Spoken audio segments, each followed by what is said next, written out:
When it comes to getting healthy, losing weight, creating a healthy lifestyle, it is so easy to fall off the wagon. But I've just been thinking lately that in the long run, I think it's just so much easier to stay on the wagon. You know, keep your momentum up, create the life that you really want. Just like Sir Isaac Newton said, an object in motion stays in motion. So today, I kind of want to talk about getting off the wagon or falling off the wagon, getting back on, and just this cycle that sometimes we find ourselves on in our fitness journeys and really in other areas of our life. I think this applies to just like achieving goals, getting started on a project, but I want to talk about it a little bit from the fitness angle because that's what I've been working on. So let me set the stage here a bit. The last few weeks, I have been really trying to cultivate healthy habits. My ultimate goal is to lose weight and to gain some strength and to get into a fitter state than I am now.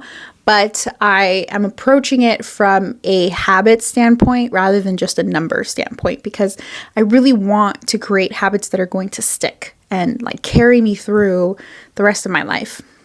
So the last few weeks I've been really focused on getting enough sleep, really eating balanced meals, portioning my meals out so I'm not overeating, and getting in as much movement as possible. Like, I think I told you guys in the last video that my goal was to do 8,000 steps a day because I'm not quite at 10,000 yet. And I was hitting that goal. I was hitting it almost every day. And let me tell you that my life completely changed in the last few weeks that I was doing that. Like, I've had so much energy that I feel like I'm literally bouncing off the walls. And mind you, I don't consume caffeine. That's just not part of my diet anymore. I don't drink anything caffeinated. Sometimes I'll have like a decaf, something that has a little bit, but I don't require it to start my day. And yet, my energy levels, holy moly, like through the roof. When I tell you, I almost started running. I've been running in place in my house just to get more steps in when in between meetings and stuff. And then on my nighttime walks, I've just had so much energy that I've started running a block or two at a time, and it has felt so great. And my sleep has been so deep. I've also shared with you guys that I've been having trouble sleeping for months. And lately in the last few weeks, my sleep was so deep, so intense, I wake up refreshed. So much, in fact, that I haven't even been needing to read my books at night to fall asleep, which is kind of like a bad thing because now I'm not reading as much because I don't really read during the day. But it's a good thing because I get in bed and then within 10-15 minutes, I am so tired I fell asleep. And life has just felt good. I have just felt really present, really excited about things again, which, I've been coming off a really long depression kind of grief journey. And so to feel kind of interested in things that I did before again has been almost oh my gosh, it makes me giggle. I feel giddy just thinking about being excited about things again. Just living in this world that I never thought was possible for me. Waking up and having the energy and the willpower to do whatever I wanted to that day. That is so weird to me, but I leaned into it. It was awesome. So that's been my life the last few weeks because I have been really focused on fueling my body with clean, whole foods, moving as much as possible. I'm not doing any sort of crazy workout, mostly just walk and do some yoga here and there and sleeping. And it revolutionized my life. Okay, so then cut to my birthday week. Yeah, so I just had my birthday week and I love birthdays. I love everyone else's birthday. I love my own birthday. So, you splurge on your birthday. You have celebrations, dinners with your friends, dinners with your family.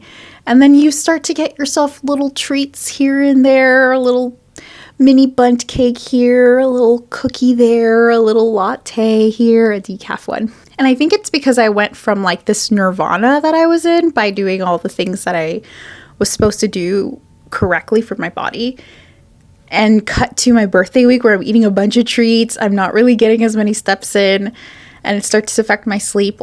I really saw the difference. It was so stark between eating healthy, moving my body, taking care of myself, and just like being treat central over here and kind of just doing whatever I want and maybe lazing around a little bit too much, and not looking for opportunities to move. It was such a big difference. And then it started to affect my sleep. Like in the last few days, I've had 2 pretty rough nights, which didn't happen in the last 3 weeks. So that says a lot. And I think it's because I'm not moving as much. So when I lay down to go to bed, I'm not as tired. Plus, I have all the junk in my body, and I've just been having a harder time falling asleep. I've been having a really hard time staying asleep, like waking up at 3, 4 a.m. and not being able to get back to sleep. And then another big thing I noticed during my birthday week with all these treats is that it would just take me so long to get my day started. Even today, like all I have on my schedule is to film this video because I'm off of my day job. And it just took so much energy to just put my hair up and like put a little makeup on and get the camera out to film. It just feels like I'm being weighed down by a ton of bricks. I'm like slowly moving through the world, and I'm there's like a baseline sadness too that isn't really attributed to anything. It's just kind of there. And I'm doing my best to like observe that sadness and try to figure out if there's something else in my life that I'm not addressing at the moment. But I really think it has to do with the food and the lack of regular exercise that I've had in the last week or so. So that's what I learned. So I fell off the wagon. Okay? I mean, for, I think, a good reason. It's your birthday, right? Like, you should be able to celebrate your life and enjoy time with friends and family without having to worry about everything you put in your body or how many steps you're getting. I actually took off my Apple Watch because I didn't really want to focus on that. I wanted to just like be present. But all that said, it's really making me see how different my life feels and how different I am as a person when I am more conscious about what I'm putting in my body versus when I'm just like, whatever. And I'm not advocating here for like never have a treat, never celebrate yourself, right? That's not really what I'm saying. What I'm saying is just the duration of treats. Like, I went multiple days just not really giving myself a balanced meal and having treats every single day. And I just think that, at least for me, what I've noticed is it makes such a big difference in my life in the negative sense that I don't know if it's worth it. So that led me to my question that I've been pondering these last couple days as I try to get my life back on track is, are cheat days actually worth it? Or, cheat days or treats actually worth it? And I mean, I'm not saying they're not. I really liked all of the cake and candy and chips that I had. They tasted pretty good. But I think the volume that I had, the amount that I had without balancing it out with anything was the problem. Like, I'm all for living a balanced life, right? Have the ice cream and the broccoli, have the chips and a carrot. Like, it's all food. It's all part of being alive and enjoying your life. But for me, I think I'm noticing when I give myself too much freedom, I lean very hard into the treat days, and those tend to multiply. And instead of having 1 or 2 nice meals that were out of my meal plan for my birthday, I ended up having like a week of just treats and eating things that maybe I didn't even really want, but I was like, now I just want to eat whatever. You kind of get off the wagon. You kind of fall off the wagon and you stop eating food because you're treating yourself, and then you start eating food because you're on like a slippery slope that you're having a hard time slowing down on. And I think this is the piece that I'm really missing, is that I can get on a routine and do really well with my meals and my workouts and start to live a pretty healthy, balanced life. And I get a high from it, right? Because I start to feel so great. But then I also don't want to deny myself something. So if it's my birthday and I want to eat cake, I'm going to give myself cake. I just don't know where that line is to like, okay, you had cake. Tomorrow, let's have some chicken and vegetables to refuel your body so you're not just like living off cake. I think that's the piece I'm missing, is learning how to incorporate all the goodies I love without having them take control over my goals. And also not being afraid to have a goodie because I feel like I'm going to completely derail my entire life. That's the piece that I'm missing, and that's the piece that I'm going to keep working on. But I think for this birthday season, it was really, because I was coming off of such a great place, it was so obvious how much the food and the exercise affected my mood and like my entire life. So it really got me thinking, like, the treats are worth it, but up to a point.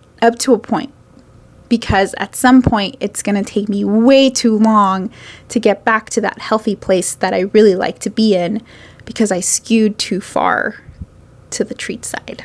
Because I don't want to have to fall off the wagon. Because when I do, when I really feel like I've fallen off the wagon, it just takes so long to get back to the place that I was.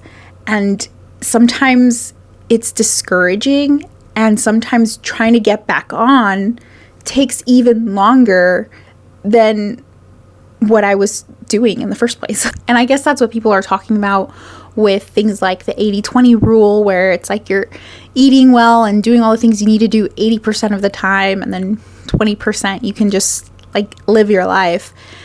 For me, I know that that's going to take some practice to get there. Like, that's the goal, but it's going to take some practice to get to the point where I can do 20% and then just dial back when I reach 20 instead of going on.